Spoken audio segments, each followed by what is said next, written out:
Menurut Kementerian Lingkungan Hidup dan Kehutanan, total produksi sampah nasional mencapai 67,8 juta ton pada 2020.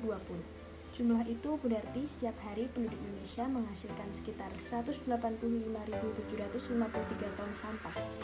Jumlah tersebut yang terdiri dari sampah organik dengan persentase sebesar 57%, sampah plastik sebesar 15%, sampah kertas sebesar 11%, dan sampah lainnya sebesar 17%. Dari persentase tersebut, kita bisa lihat bahwa sampah organik merupakan penyumbang sampah terbesar di Indonesia. Tentu saja, penumpukan sampah organik tersebut harus dikelola dengan baik sebelum membawa dampak buruk seperti pemicu global warming dan dapat menimbulkan wabah penyakit karena bakteri yang dihasilkan sampah organik. Assalamualaikum warahmatullahi wabarakatuh. Perkenalkan, nama saya Ani Ardi.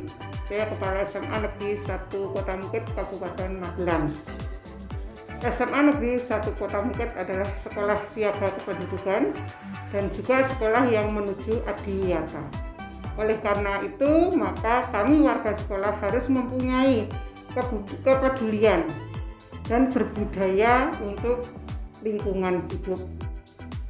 Maka beberapa program dari SMA Negeri 1 Kota Mukit tentu saja untuk kewawasan lingkungan. Salah satu diantaranya adalah pengolahan sampah, karena sampah itu kalau tidak diolah tidak akan menjadikan manfaat yang baik untuk lingkungan. Di SMA Negeri 1 Kota Mukit ada beberapa strategi dalam pengolahan sampah, bahkan juga anak-anak itu sudah menyosialisasikan hal tersebut kepada masyarakat di sekitar sekolah. Kami mempunyai pusat untuk pengolahan sampah, membuat kompos, dan juga untuk reaktor cacing. Dari sampah-sampah organik itu diolah menjadi sampah cair dan juga untuk menjadi kompos. Di samping itu ada juga sampah yang terbuat dari buah-buahan busuk, itu juga bisa menjadi sampah cair. Dan itu sudah disosialisasikan ke masyarakat, yaitu diantaranya di Wanita Tani dan juga Karang Taruna di Desa Deangan dan Kalinegoro.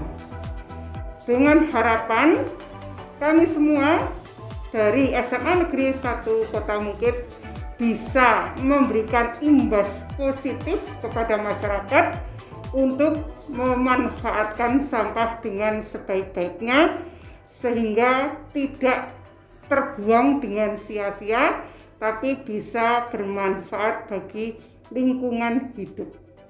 Demikian yang bisa saya sampaikan. Terima kasih. Assalamualaikum warahmatullahi wabarakatuh.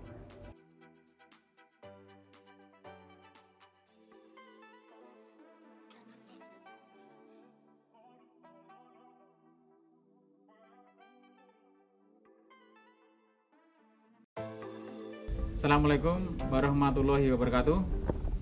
Perkenalkan, nama saya Mulyadi SPD, guru biologi SMA Negeri 1 Kota Mukit. Saya mengajar di SMA Negeri 1 Kota Mukit sudah kurang lebih 25 tahun, sejak tahun 1995. Di SMA Negeri 1 Kota Mukit kita menginginkan suasana lingkungan sekolah yang sangat baik untuk proses pembelajaran. Hanya ada sedikit kendala juga, berhubung di sekolah dekat dengan TPA yang menampung seluruh sampah dari Kabupaten Magelang, sehingga pada musim penghujan khususnya, pada saat pengolahan sampah di TPA, aroma yang kurang sedap sampai di lingkungan sekolah. Tetapi sekolah memang tidak punya wewenang, tidak punya hak untuk memindahkan TPA tersebut. Untuk mengantisipasi bau yang kurang sedap, sekolah berusaha untuk memperindang lingkungan sekolah, memperbanyak pohon, menambah luas taman, ataupun menambah kebun sekolah. Harapannya sumber oksigen yang mencukupi untuk seluruh warga sekolah akan terpenuhi, sehingga udara segar akan dihasilkan dari program ini.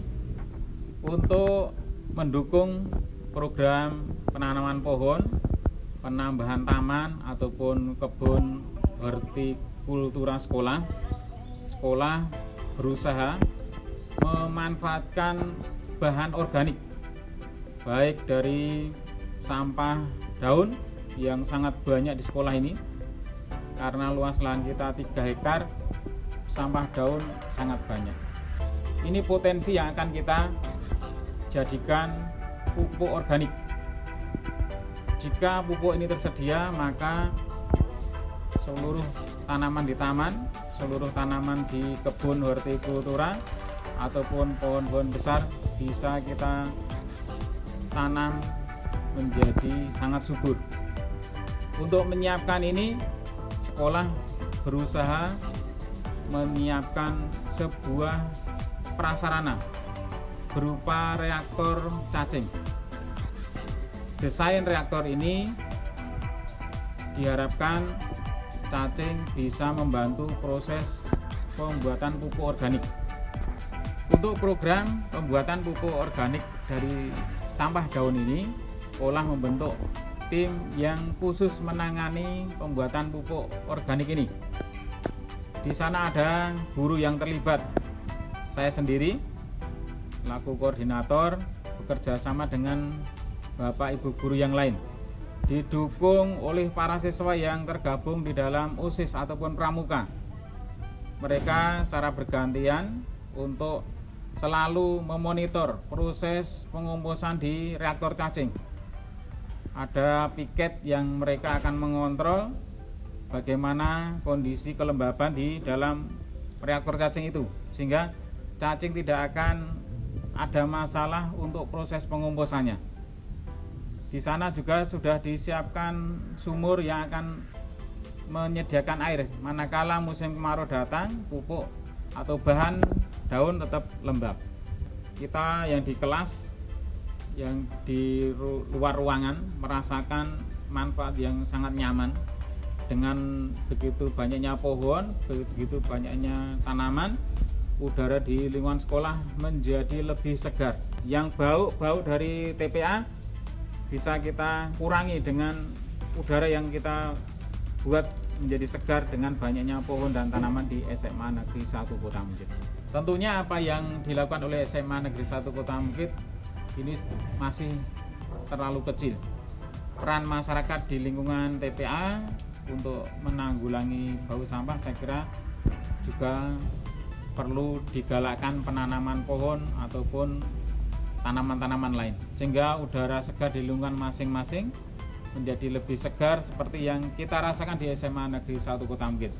Apa yang kita lakukan, semoga anak-anak pun dimanapun berada, pada saatnya mereka menghadapi lingkungan yang kurang baik, anak-anak bisa mengambil inisiatif untuk memecahkan masalah kaitannya dengan lingkungan yang kurang baik, khususnya lingkungan udara yang bau karena sampah. Demikian yang bisa saya sampaikan mewakili SMA Negeri 1 Kota Mukit. Kami akhiri, wassalamualaikum warahmatullahi wabarakatuh. Perkenalkan, nama saya Intan Ernawati selaku pengurus OSIS tahun ajaran 2020-2021. Kami pengurus OSIS memiliki program kerja pelatihan pembuatan reaktor cacing. Kami sadari bahwasannya usaha kami ini masih berskala kecil.